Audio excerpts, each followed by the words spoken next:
सभी के जीवन में एक समय ऐसा आता है जब सभी चीज़ें आपके विरोध में हो रही हों और हर तरफ से निराशा मिल रही हो।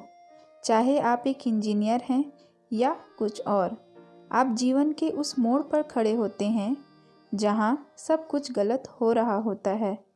अब चाहे ये कोई बड़ा काम हो सकता है जिसे सभी ने रिजेक्ट कर दिया हो, या आपका कोई फैसला हो सकता है जो बहुत ही भयानक साबित हुआ हो।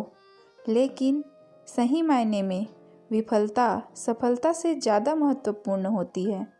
हमारे इतिहास में जितने भी बिजनेसमैन, साइंटिस्ट और महापुरुष हुए हैं, वो जीवन में सफल बनने से पहले लगातार कई बार फेल हुए हैं। जब हम बहुत सारे काम कर रहे हों तो ये ज़रूरी नहीं कि सब कुछ सही ही होगा, लेकिन अगर आप इस वजह से प्रयास करना छोड़ देंगे तो कभी सफल नहीं हो सकते। हेनरी फोर्ड, जो बिलियनियर और विश्व प्रसिद्ध फोर्ड मोटर कंपनी के मालिक हैं, सफल बनने से पहले फोर्ड 5 अन्य बिजनेस में फेल हुए थे।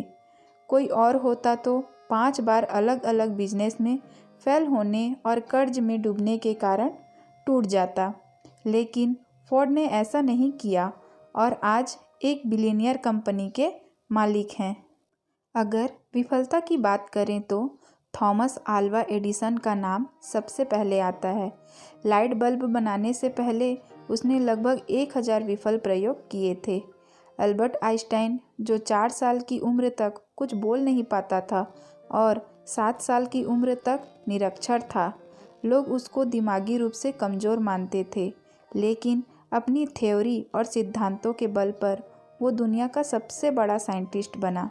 अब ज़रा सोचो कि अगर हेनरी फोर्ड 5 बिजनेस में फेल होने के बाद निराश होकर घर बैठ जाता, या एडिसन 999 असफल प्रयोग के बाद उम्मीद छोड़ देता, और आइंस्टाइन भी खुद को दिमागी कमज़ोर मान के बैठ जाता, तो क्या होता? हम बहुत सारी महान प्रतिभाओं और आविष्कारों से अनजान रह जाते। तो मित्रों, असफलता सफलता से कहीं ज़्यादा महत्वपूर्ण है। असफलता ही इंसान को सफलता का मार्ग दिखाती है। आज सभी लोग अपने भाग्य और परिस्थितियों को कोसते हैं।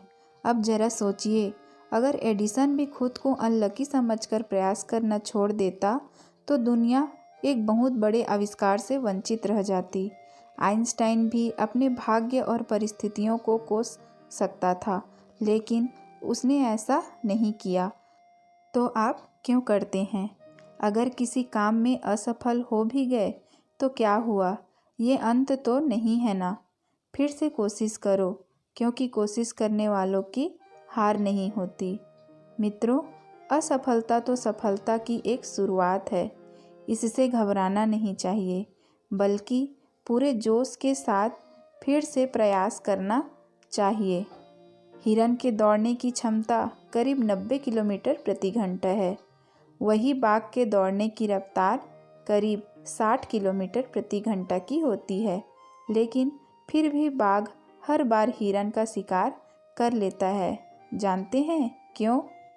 हिरन के मन में डर होता है कि वह बाघ से जीत नहीं पाएगा, और इसी डर की वजह से वह बार बार रुककर पीछे मुड़कर देखता है। हिरन के मन का डर उसकी रफ्तार को कम कर देता है और बाघ उसका शिकार कर लेता है। मित्रों, मन का डर हमेशा हमें आगे बढ़ने से रोकता है। जिस व्यक्ति के मन में हार जाने का डर है, वह कभी भी अपनी पूरी क्षमता से काम कर ही नहीं सकता। उसका मन उसको हमेशा कमज़ोर होने का एहसास कराता रहेगा। आप चाहे किसी भी फील्ड में हो और आप चाहे कोई भी कार्य कर रहे हों, आपको अपने मन को जीतना बहुत ज़रूरी है, क्योंकि जो व्यक्ति मन से हार जाता है वो अपार क्षमता होने के बावजूद कभी सफल नहीं हो सकता है। कठिन परिस्थितियाँ कभी जीवन में एक जैसी नहीं रहती।